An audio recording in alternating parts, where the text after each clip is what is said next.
तो गाइस आज मैं आपको बताऊंगा कि आप अपने लैपटॉप के एसएसडी को कैसे अपग्रेड कर सकते हैं। चाहे आपके लैपटॉप के अंदर एक M.2 स्लॉट है, चाहे 2 स्लॉट हैं, तो दोनों के आपको प्रोसीजर बताऊंगा। बस वीडियो को देखो एंड तक। तो चलिए शुरू करते हैं। तो गाइस लाइक सब्सक्राइब कर देना, आपका ही चैनल है। तो यहाँ पे हमें जियोनिक्स कंपनी वालों ने अपनी भेजी है M.2 NVMe SSD जो कि 1 TB की है, तो जिसकी रीड एंड राइट स्पीड है 2400 Mbps। साथ में उन्होंने एक SSD का NVMe इंक्लोजर भी भेजा है जो कि 3.1 वाला है एंड साथ में टाइप सी पोर्ट के साथ आता है। तो पोर्टेबल भी है, ड्यूरेबल भी है, डस्ट प्रूफ भी है and auto sleep and LED का फंक्शन भी है। बाकी इसकी स्पीड की बात करें तो वैसे ये अप टू 4 TB तक सपोर्ट करेगा SSD एंड 10 Gbps तक की सपोर्ट ये कर लेता है speed, read and write speed. And इसकी आपको बताई थी 2400 Mbps वाली है। तो इनकी वेबसाइट का लिंक आपको मिल जाएगा डिस्क्रिप्शन में एंड अमेजोन लिंक भी दे दूंगा SSD का। इनकी वेबसाइट पे आपको SATA SSD भी मिल जाएगी, M.2 भी मिल जाएगी, तो सभी तरीके की SSD मिल जाएगी एंड मॉनिटर वगैरह भी मिल जाते हैं एंड काफ़ी चीज़ें मिल जाती है। एक बार आपकी वेबसाइट चेकआउट कर लेना। तो ये मेरा लैपटॉप है Asus TUF A15 जिसमें 512 वाली आती है। तो ये लैपटॉप में मेरे 2 स्लॉट हैं वैसे, तो दोनों के प्रोसीजर आपको बताऊंगा, चाहे आपके लैपटॉप में स्लॉट है या नहीं है। तो दोनों प्रोसीजर बताने वाला हूँ। सबसे पहले तो आपको अपने लैपटॉप को ओपन करना पड़ेगा।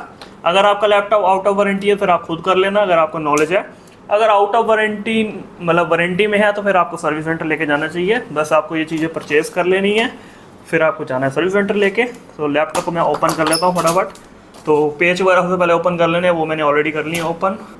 अब ढक्कन भी ओपन कर लेते हैं। तो देखो ये लैपटॉप में मेरे 2 स्लॉट है। एक तो देखो 512 वाली ऑलरेडी इंस्टॉल है जो कि NVMe कंपनी की तरफ से है, तो एक स्लॉट एम्प्टी है। तो एक चीज़ का आपको जुगाड़ करना पड़ेगा इस पेज का, तो क्योंकि SSD आप लगा लोगे पर पेज जरूरी है ऊपर लगाने के लिए। तो कई लैपटॉप के अंदर ऑलरेडी लगा होता है, यहाँ पे कईयों पे नहीं लगा होता, तो अलग से आपको लेना पड़ता है। तो SSD को पहले अनबॉक्स कर लेते हैं एंड SSD की है 5 ईयर्स की वारंटी एंड SSD के ऊपर भी आपको सील मिल जाती है। अगर आपकी सील निकल गई तो फिर वारंटी अवॉइड हो जाएगी, तो सील का आप ध्यान रखना। तो ये है हमारी M.2 जियोनिक्स कंपनी की 1 TB की SSD जिसकी रीड एंड राइट स्पीड है 2400 मेगाहर्ट्ज़ नहीं Mbps जो भी था। तो बहुत सिंपल है इंस्टॉल करना, बस आपको साथ में पेज रखना है, एक आपको ये भी यूज़ करना पड़ेगा, ठीक है, स्क्रू ड्राइवर।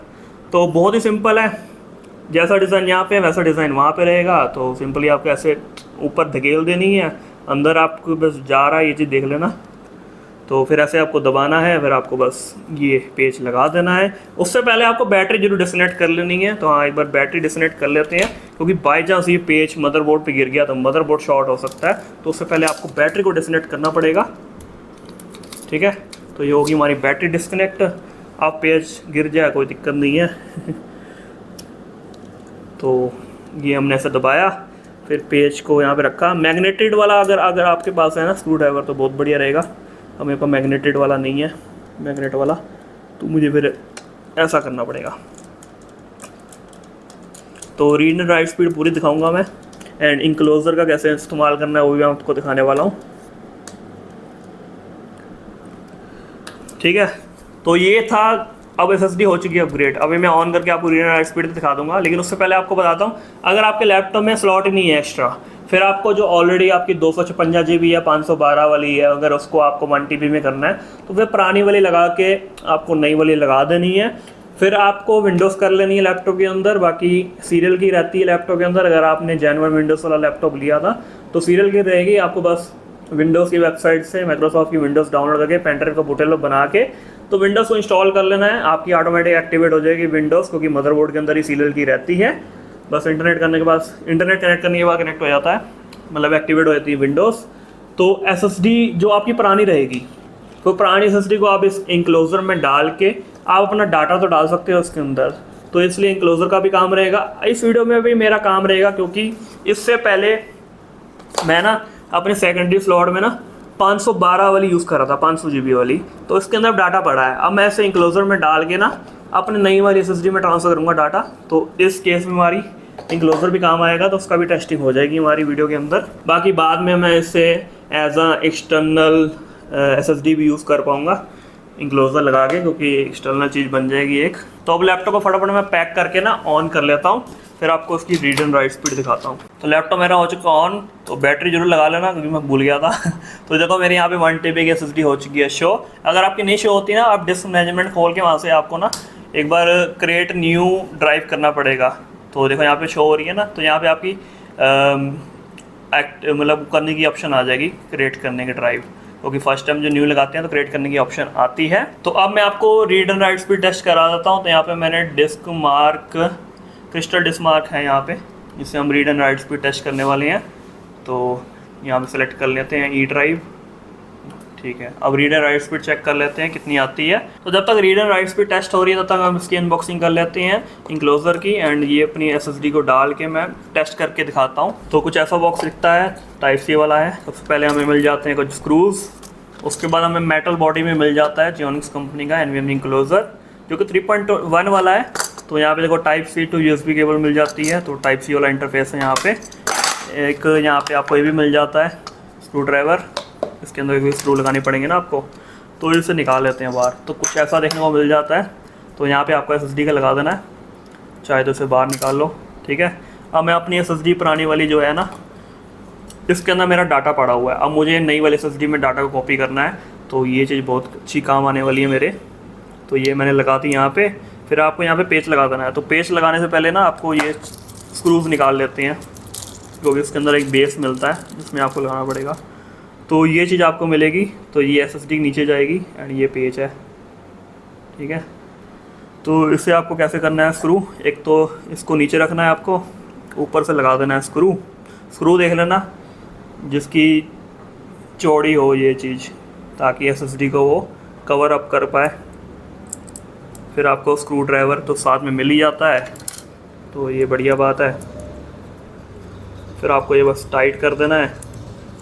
बेसिक चीज़ें तो आपको आती होंगी ना, बचपन में सीख लेते थे ये। तो एक SSD हो चुकी है मेरी इंस्टॉल। तो इसे हम डाल देते हैं अब इसके अंदर, जो कवर है इसका, इसमें फंसा देते हैं, ठीक है। इधर से डलेगा, ठीक है। तो ये जल चुकी है। अब इस पर यहाँ पे लॉक लगाने हैं, तो ये लॉक भी दिए हुए हैं, तो इसे भी आपको मैं लगा के दिखाता हूँ। सिंपल ही है, लगा लेना आप। देखो यहाँ पे लगा के ऊपर से 2 स्क्रू उन्होंने दिए हुए हैं, वो ये वाले 2 स्क्रू उसके ऊपर लगा देने हैं। तो एज आ फिर आपकी एक्सटर्नल SSD मिल जाएगी आपको, ठीक है। अब यूज़ कैसे करना है, टाइप सी यहाँ पे लगाना है, फिर आपको लैपटॉप की USB बोर्ड पे लगा देना है, बस सिंपल है। तो ये मैंने लगा दी USB बोर्ड पे। तो अब वहाँ पे देखना मेरे शो होगी, वो देखो शो हो गई, आ गई ना new drive. And read and write speed भी हमारी आ चुकी है। तो कुछ इतनी स्पीड आई है, देख सकते हो आप। तो कंपनी क्लेम से कम ही रहता है हमेशा। जैसे SSD कम रहती है, 1 TB होती है, तो 253 GB आई है जितनी, जैसे 512 है, तो एक में 465 है, एक में 476 है। तो अब ये D ड्राइव वाला डाटा ना, अब मुझे इसके अंदर कॉपी करना है, ठीक है। मतलब ऐसा कर लेते हैं, ऐसे कंट्रोल ऑल करके ए करके एंड इसके अंदर जाके पेस्ट कर देते हैं। तो ये भी स्पीड आप देख सकते हो कितनी आ रही है। तो इंक्लोजर हमारा एज अ एक्सटर्नल ड्राइव में यूज़ करने वाला हूँ 512 वाली SSD डाल के, एंड डाटा भी उसके अंदर कॉपी कर रहा हूँ। तो बाकी इंक्लोजर से थोड़ी स्पीड तो कम रहेगी। तो आपको चलो अब दोनों सिनेरियो मैंने बता दी हैं। अगर आपके एक लैपटॉप में एक ही स्लॉट है तो SSD इसमें आपको रिप्लेस करनी पड़ेगी, उसमें फिर आप इंक्लोजर का यूज़ करके अपना डाटा तो कॉपी कर सकते हो, क्योंकि अलग से SSD आप कहीं रख नहीं सकते। मतलब जो आपकी पुरानी रहेगी एज अ एक्सटर्नल यूज़ कर लेना, और डाटा भी आपको कॉपी हो जाएगा। तो ठीक है, दोनों केस के बारे में आपको बता दिया, दोनों सिनेरियो आपने समझ लिए। तो ये देख लो, हो रहा डाटा कॉपी से सही। तो इनके मिल जाएंगे आपको डिस्क्रिप्शन में, जियोनिक्स कंपनी के। तो परचेज़ करनी हो कर लेना, हर टाइप की SSD आपको मिल जाती है इनकी वेबसाइट पे। अमेज़ॉन लिंक भी दे दूंगा इनका। तो बस इतना वीडियो में इतना ही था, लाइक सब्सक्राइब कर देना। Bye bye.